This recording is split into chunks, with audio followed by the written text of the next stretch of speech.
जैसे कि हमने आपसे वादा करा था कि मोल कॉन्सेप्ट के ऊपर वीडियो आएगी और उसके ऊपर बेस्ड हम न्यूमेरिकल्स की ज़्यादा बात करेंगे, तो मैं अभी आपको न्यूमेरिकल्स ही करवाने लगा हूँ। पहले हम थोड़ा सा मोल कॉन्सेप्ट का बेसिक समझ लें कि कहाँ से आया, कैसे हुआ था। अगर आप सपोज करिए, हम डेली लाइफ एग्जाम्पल से स्टार्ट करते हैं। अगर आप एक्टिवा में पेट्रोल डलवाने जा रहे हैं, फ्यूल डलवाने जा रहे हैं, तो आप उनको जाकर क्या कहते हैं कि 2 लीटर्स 3 लीटर्स पेट्रोल डाल दीजिए, या तो कई जन कहते हैं कि चलो भाई टैंकी फुल कर दो, ठीक है। और ऐसे बोल नहीं तो 200 300 का पेट्रोल डाल दो। सिमिलरली अगर हम कोई वेजिटेबल परचेज करने जाए तो हम क्या बात करेंगे, केजीज में बात करेंगे। मेरा यहाँ पर पर्पस यूनिट आपको डिफाइन करना है। कहने का मतलब है एक यूनिट है लीटर, एक यूनिट है हमारे पास केजी। अगर आपको गोल्ड खरीदने जाना है तो भाई आप ग्राम्स में बात करेंगे, या कुछ जन जो अमीर होते हैं वो किलो भी ले सकते हैं, आधा किलो भी ले सकते हैं। तो कहने का मतलब क्या है कि वो ग्राम्स या कैरेट में बात करते हैं। ओके। अगर आपको कोई मेडिसिन परचेज करने जानी है तो मेडिसिन के पीछे भाई लिखा होता है कि एमजी, वो मिलीग्राम में आपको सॉल्ट होता है। ऐसे थोड़ा ना होता है कि हम 500 एमजी, जैसे होता है 500 एमजी हमारे पास सॉल्ट होता है, उसका हमने ऊपर वेट लिखा रखा था। देखा है आपने मेडिसिन? नहीं है तो अभी देख के देखो, और 500 ग्राम नहीं लिखा होता कभी भी, वो एमजी में बात होती है। अगर मेरे को यहाँ से जलंधर जाना है, फगवाड़ा से जलंधर, तो आपको डिस्टेंस जो है वो किलोमीटर में बात करनी पड़ेगी। आप मीटर में नहीं बताएंगे, आप किलोमीटर में बताएंगे। तो कहने का मतलब है यहाँ से दिल्ली जाना है तब भी आपको किलोमीटर का सहारा लेना पड़ेगा। बट अगर मेरे को यहाँ से वहाँ सामने तक जाना है, या यहाँ से यहाँ तक का जाना है यहाँ पे, तो मैं किलोमीटर में बात नहीं करूंगा, या तो मैं स्टेप्स में बात करूंगा, या फिर मैं मीटर में बात करूंगा कि ये 2 मीटर है, या फुट में बात करूंगा। क्लियर हो रही है? तो अपने कन्वीनियंट के अकॉर्डिंग हम यूनिट्स को चेंज कर लेते हैं, बिल्कुल चेंज कर लेते हैं। जैसे कि 1 डजन अगर मैं बोल दूं तो आप बोलेंगे सर 12 यूनिट्स होते हैं 1 डजन में। तो इस तरह से यूनिट्स हम अपनी कन्वीनियंट के अकॉर्डिंग उसको चेंज कर लेते हैं। तो मोल भी क्या है, it is just a unit. Sir जहां मोल आ गया वहां मतलब आ गया कितना नंबर है, 6.023 इंटू 10⁻23 1 मोल। सर ये तो लोअर क्लासेस में पढ़ा है। तो वही चीज है, थोड़ा सा आपका माइंड बेसिक बढ़ा दे, नॉलेज बढ़ा दे आपका कि मोल होता क्या है। काम की चीजें 3 फॉर्मूले हैं इसके मोल कॉन्सेप्ट के, ये अपने 11th 12th के लेवल पे पढ़ने हैं, जेई नीट के लेवल के लिए पढ़ने हैं। ट्रिक्स की अलग वीडियो बनेगी नीट लेवल बच्चों के लिए, ठीक है। अभी 11th 12th बोर्ड की बात कर रहा हूँ। 3 फॉर्मूले हैं, फॉर्मूले करवा देने हैं इस वीडियो में, और मैंने आपको न्यूमेरिकल्स करवा देने हैं, वैरायटी ऑफ न्यूमेरिकल्स, काफी सारे न्यूमेरिकल्स। तो वीडियो लास्ट तक जरूर देखो, और इसको फास्ट फॉरवर्ड बिल्कुल मत करना, चीजें समझ लेना। तो मोल सिंपली क्या हो गया, ये नंबर, ठीक है। क्लियर हो रही है? अब अगर मैं आपको बोलूं मेरे को 1 मोल कार्बन चाहिए, जाओ भाई लैब में जाओ।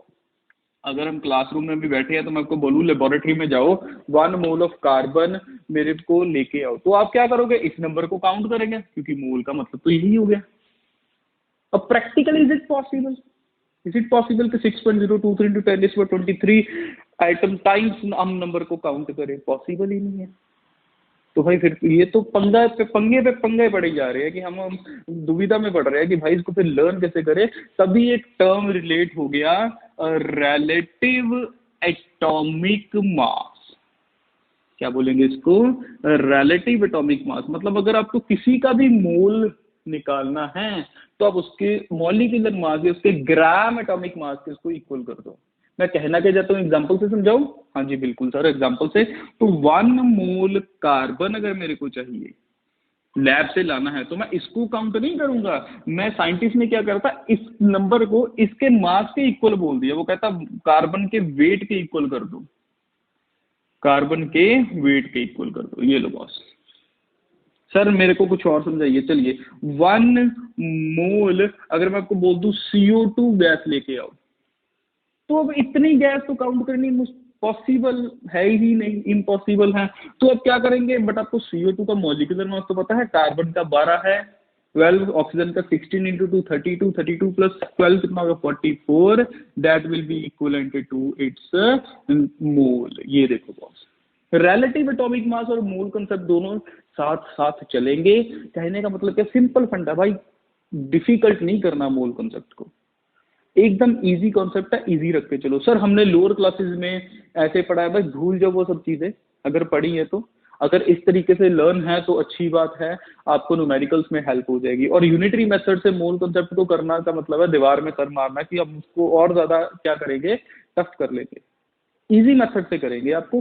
तो 1 मोल CO2 हो गया। सर मैं आपको कहूँ 1 मोल मीथेन के बारे में थोड़ी चर्चा करो, तो कुछ भी हो 1 मोल, चाहे 1 मोल टॉफी हो, 1 मोल टॉफी की बात कर रहा हूँ, ये देखो जरा 1 मोल टॉफी, तो 1 मोल टॉफी को काउंट करोगे आप? Is it possible to count this number? No sir, हम टॉफी के वेट को तो काउंट कर सकते हैं ना। टॉफी का वेट हमको पता है 5 ग्राम, 10 ग्राम, 15 ग्राम, जितने ग्राम की भी होगी। क्लियर हो रही चीज? तो उसके मास के इक्वल कर दो। CH4 का कितना मास हो गया हमारे पास? कार्बन का 12 हो गया, इसका 4 × 1 4, तो कितना हो गया? 16 ग्राम। कितना हो गया? 16 ग्राम। सो मोल में हमको करना क्या है दोस्तों? फ्रेंड्स, जितने भी मेरे स्टूडेंट्स देख रहे हैं, मोल आपको सिंपल एक यूनिट है, और इसको सॉल्व करने का तरीका क्या है कि जितना मोल है उसका नंबर ये होता है, जिसको काउंट करना हो गया भाई मुश्किल, तो उसके एटॉमिक मास के क्या कर दिया हमने? इक्वल कर दिया। क्लियर हो रही? सिंपल रखना है, ज्यादा टफ नहीं करना। अब मोल कॉन्सेप्ट के न्यूमेरिकल किस किस फॉर्म में आ जाते हैं सर, उसके बारे में थोड़ा सा बता दो। चलो भाई बता देते हैं जल्दी जल्दी से आपको मोल कॉन्सेप्ट के बारे में। चलो ये देखिए जरा, इन टर्म्स ऑफ वेट, मैंने इधर का ही रब करा है तो इधर ही बताएंगे अभी। इन टर्म्स ऑफ वेट अगर आ गया तो फॉर्मूला है number of moles will be equal to given mass divide by molecular mass. Given mass divide by molecular mass. लो। और सर अगर इन टर्म्स ऑफ कहाँ आ गया? इन टर्म्स ऑफ हमारे पास आ गया पार्टिकल्स, एटम्स, मॉलिक्यूल्स। मैं अभी एक न्यूमेरिकल इसका करवा दूंगा तो क्लियर हो जाएगी। तब हमारे पास जो फॉर्मूला लगेगा that is number of atoms, particles, molecules, substances, जो भी होगा, divide by Avogadro number. Sir Avogadro क्या होता है? अब एवोगैड्रो भी तो भाई यही है, 6.023 × 10⁻23 Na। अगर तो इन टर्म्स ऑफ वेट आ गया तो ऐसे बात होगी, ये फॉर्मूला लगेगा। अगर उसे इन टर्म्स ऑफ पार्टिकल्स पूछ लिया तो ऐसे बात होगी। और अगर बॉस उन्होंने इन टर्म्स ऑफ क्या पूछ लिया, इसको मैं जरा रब कर रहा हूँ, देखिए जरा, अगर उन्होंने पूछ लिया इन टर्म्स ऑफ वॉल्यूम, और वो भी गैस का वॉल्यूम, तो देखेंगे जरा इन टर्म्स ऑफ गैस, और उसका वॉल्यूम आ गया तो N will be equal to volume in litre, जो भी दे रखा होगा, डिवाइड बाय 22.4 लीटर। ये 3 फॉर्मूले हमको लर्न रखने हैं। इन 3 फॉर्मूले के ऊपर बेस्ड हमारे मोल कॉन्सेप्ट पे जितने न्यूमेरिकल पे हो जाएंगे। एक एग्जांपल छोटा सा बता दूं आपको जल्दी, वीडियो देखिए 10 मिनट की होगी यार, फोकस आ रहा है, बिल्कुल आ रहा है। 2 मिनट में हमको इसको बताना है आपको। चलिए देखिए जरा, calculate number of moles of 1800 gram of water, 1000 gram of calcium carbonate. 1800 gram of water, 1000 gram of calcium carbonate. तो कैसे निकालेंगे? अब देखो वेट दे रखा है दोनों में भाई वेट है, तो इसका कोई काम नहीं है। इसको देखो, वेट वाला ये फॉर्मूला था। गिवन मास कितना है? 1800 divide by molecular mass of water कितना हो गया? 18, तो भाई कितना आ गया? 100 मोल्स आ गए। पीछे मोल्स लिखना नहीं भूलना। सेकंड पार्ट बताइए जरा, गिवन मास कितना है? 1000 divide by calcium carbonate is 100, तो भाई काट दो, कितने मोल्स आ गए? 10 मोल्स आ गए। क्लियर हो रही है? आगे लिखो, calculate number of moles of 6.023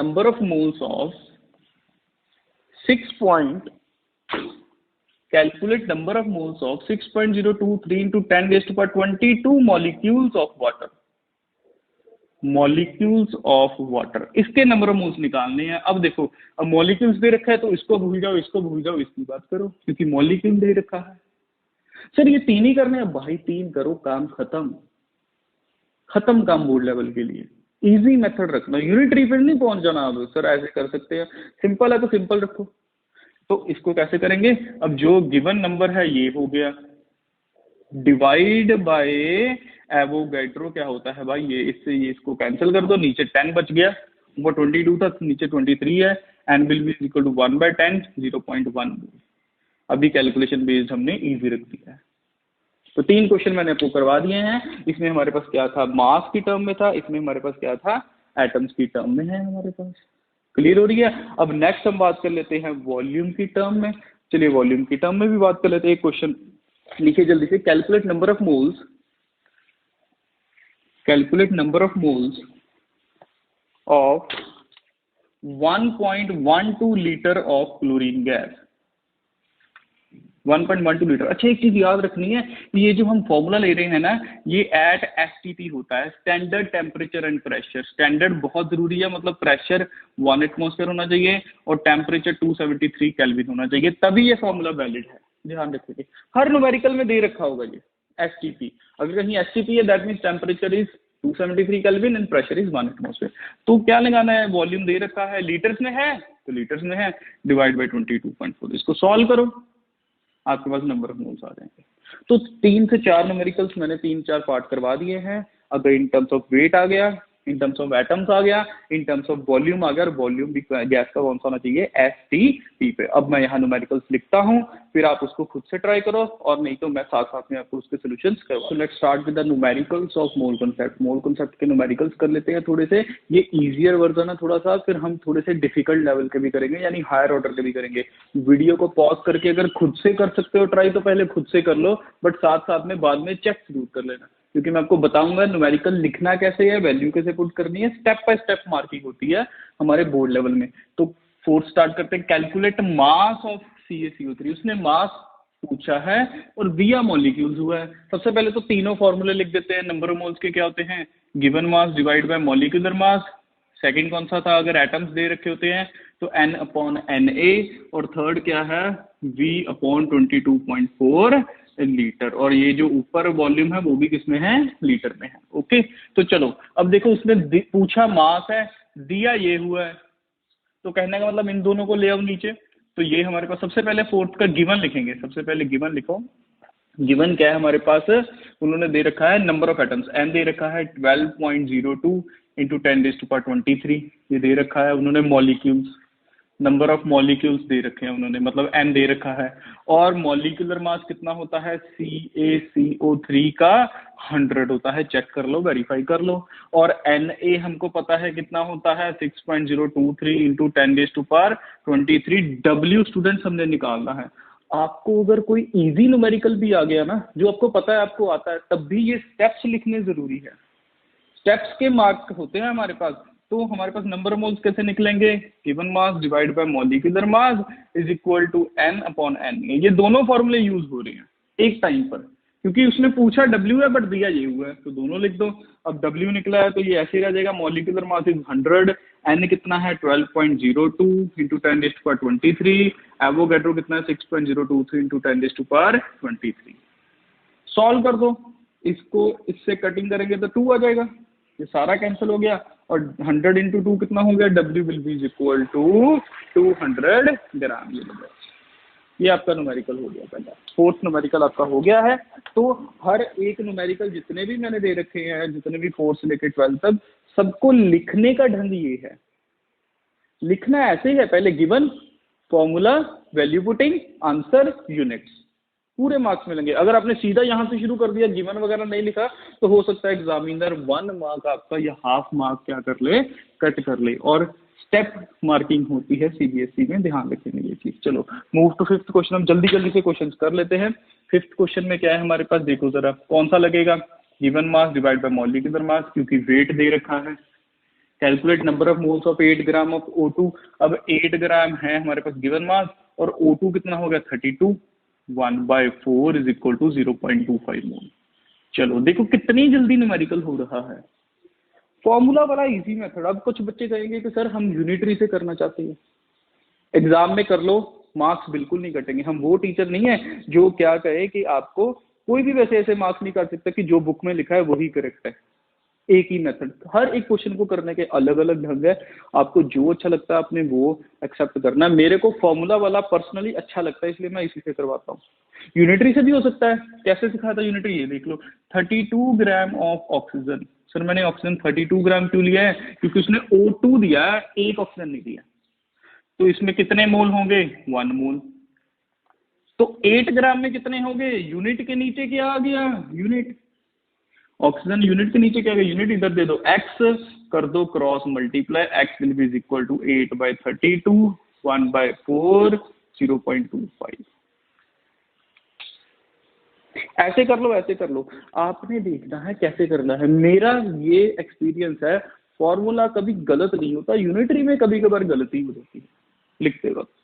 ठीक है, दोनों मेथड मैंने आपको करवा दिए हैं, आपको जो पसंद है वो वाला आप चूज कर लो। चलो क्वेश्चन नंबर 6 की बात करते हैं। नंबर ऑफ एटम्स उसने दे रखे हैं, देखो मास दिया है, सब कुछ भूल जाओ। स्टेटमेंट देखो, मास दिया है, N will be equal to given mass divide by molecular mass, 10 divide by neon कितना होता है 10 एटॉमिक नंबर, मास 20 हो गया, 1/2 का मतलब हो गया 0.5 मोल। अभी मैं जल्दी जल्दी लिख रहा हूं, अगर आपको लिखना होता आप पहले लिखते given neon, given weight 10 gram, molecular mass of it 20 gram, formula applied this one, then value putting, then yes, then units। ऐसे करना है, ये नहीं है कि आपको आता है तो आप जल्दी जल्दी से फटाफट उसको क्या कर लो, कंप्लीट कर लो। चलो मूव टू क्वेश्चन नंबर 7 की बात करते हैं। वीडियो को पॉज करके खुद से ट्राई करना है तो कर लो। चलो, कैलकुलेट मास ऑफ 0.12 मोल, मास पूछा है, मोल दे रखा है, देखो N will be equal to given mass divide by molecular mass, N दे रखा है 0.12, मास पूछा है W, molecular mass of calcium carbonate कितना हो गया 100, W is equal to 0.12 multiply by 100। हमेशा पॉइंट हटा के जीरो लगाया करो ताकि कैलकुलेशन इजी हो जाए। 12 ग्राम, कुछ के मास याद कर लो, कैल्शियम कार्बोनेट 100, H2SO4 98, और क्या आ जाएगा हमारा HCl 36.5, NaOH 40 होता है, NaCl 58.5। कुछ के आपको क्या करने हैं, लर्न रखने हैं, नहीं तो कैलकुलेट कर लिया करो, कोई ऐसी बड़ी बात नहीं है, लर्न रखने की जरूरत नहीं है। चलो ये हो गया हमारा। क्वेश्चन नंबर 8 की बात करें। चलो सर, क्वेश्चन नंबर 8 क्या है, 0.2 mole of HNO3 calculate mass. फिर वही चीज, यही वाला क्वेश्चन हो जाएगा, खुद से स्किप कर दूं, इतना लिख देता हूँ, N 0.2 is equal to W पूछा है, HNO3 इज 63, HNO3 कितना होता है 63 होता है, कैलकुलेट कर लो, आप चेक कर लो, W हमारे पास आ जाएगा 2/10 इंटू 63, ऐसे करके सॉल्व कर दो, यूनिट ढालना नहीं भूलना, ग्राम। कैलकुलेशन खुद की जल्दी जल्दी से काम करना है, कम टाइम में ज्यादा क्वेश्चंस, इजी हैं अभी तो सारे के सारे। चलो 8 की बात कर लेते हैं, 0.2 मोल, अच्छा 8 हो गया, 9 की बात करते हैं, ये 8 था पहले। Find molecular mass of substance is 0.3 mole weighing 34 rail. Molecular mass पूछा है, मतलब ये पूछा है, मोल दे रखे हैं, W कितना है 34, निकाल लो यार, समझ रहे हो ना चीजें सारी। 0.3 को मैं ऐसे लिख सकता हूँ 3 हटा के 10 पॉइंट डेसिमल हटाया, ऊपर चला गया, उसको सॉल्व कर दो, इजी करना हमेशा कैलकुलेशन। नेक्स्ट की बात करें, चलो क्वेश्चन नंबर 10 की बात करते हैं जल्दी से।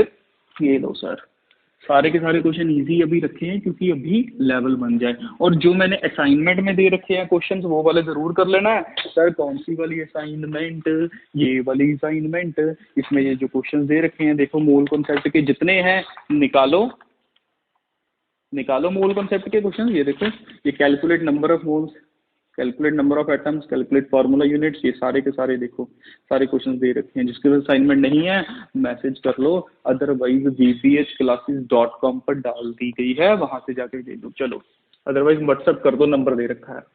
Question number 10, calculate volume.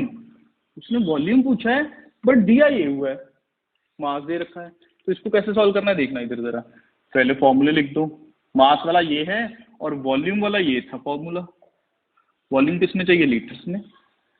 अब देखो मास गिवन है 11 लिख दिया, CO2 है तो मतलब 44 हो गया मॉलिक्यूलर मास। पूछा क्या है, वॉल्यूम पूछा है, देखो कितना सिंपल हो गया था, पूछा वॉल्यूम में और दिया मास हुआ है, तो दोनों फॉर्मूले लिखने पड़ेंगे, दोनों को इक्वल कर दो।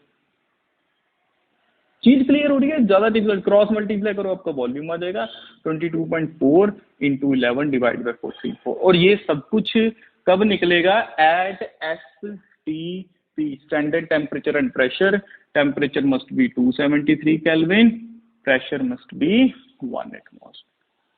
ये आउट ऑफ द फोकस तो नहीं चला गया, चला गया तो दोबारा लिख देता हूँ यहाँ पे, given mass molecular mass V/22.4, ये नंबर ऑफ मोल्स के फॉर्मूले हैं। चलो सर 10th भी हो गया। 11th देख लो, calculate number of atoms, volume दे रखा है, नंबर ऑफ एटम्स वाला फॉर्मूला क्या है, N/Na। वॉल्यूम वाला कौन सा है, वॉल्यूम अपॉन 22.4। पूछा क्या है, N पूछा है। देखो कहीं वॉल्यूम दे रखा है, सर दे रखा है, ये तो रहा लीटर में है, ठीक है, अगर ml में होता तो लीटर में चेंज करते। कैसे करेंगे, N निकालना है, एवोगेड्रो ये हो गया। देखो कितना इजी कर दिया काम, 111.2 डिवाइड बाई 22.4, इसको काट दो, 1/2 हो जाएगा। क्रॉस मल्टीप्लाई करो, n will be equal to 6.023 into 10 raised to power 23 divide by 2, काट दो 3.01। तो नंबर ऑफ एटम्स कितने आ गए, 3.01 into 10 raised to power 23। Low sir हो गया, क्लियर हो रही है। लास्ट वाला क्वेश्चन दीजिए, find out number of atoms. Number of atoms निकालने हैं और लीटर दे रखा है, सेम ऐसा ही है, खुद सॉल्व कर लो इसको। तो इस तरह से हमने जो 3 फॉर्मूले करे थे उसके ऊपर बेस्ड क्वेश्चन है। कई बार ऐसा होता है कि एक फॉर्मूले की बजाय 2 इकट्ठे यूज हो रहे हैं, वो भी हमने कर लिए, और ये थोड़े इजी लेवल के थे। अभी 11th क्लास है, अभी अभी आए हैं, थोड़े इजी पहले करते हैं, फिर हम धीरे धीरे लेवल बढ़ाते रहेंगे। जो मैंने वर्कशीट में दे रखे हैं वो क्वेश्चन जरूर कर लो। नंबर ऑफ मोल सिंपल है, अगर कहीं 1 मोल है तो उसका नंबर है 6.023 इंटू 10 raised to power 23, और उसको काउंट करना मुश्किल था, इसलिए उन्होंने क्या करा, उसको उसके एटॉमिक मास के इक्वल कर दिया। और अगर गैस की बात हो रही है, स्टैंडर्ड टेम्परेचर प्रेशर लेना है, फॉर्मूला ये रहा V/22.4, क्लियर हो रही है। और अगर एटम्स है तो number of atoms divide by Avogadro. 3 फॉर्मूले, मोल कंसेप्ट हो गया, बेसिक लेवल भी हो गया, थोड़ा सा अच्छे खासे क्वेश्चन कर लिए हमने, 12 क्वेश्चन 12 क्वेश्चन हमने कर लिए। अब आगे थोड़े से हायर ऑर्डर क्वेश्चन की भी वीडियो एक बना देंगे, तब तक आप ये कर लो। एम्पेरिकल फॉर्मूला एक लास्ट रह गया है, उसको भी सॉल्व करने का मेथड बता देता हूँ, ठीक है, फिर हम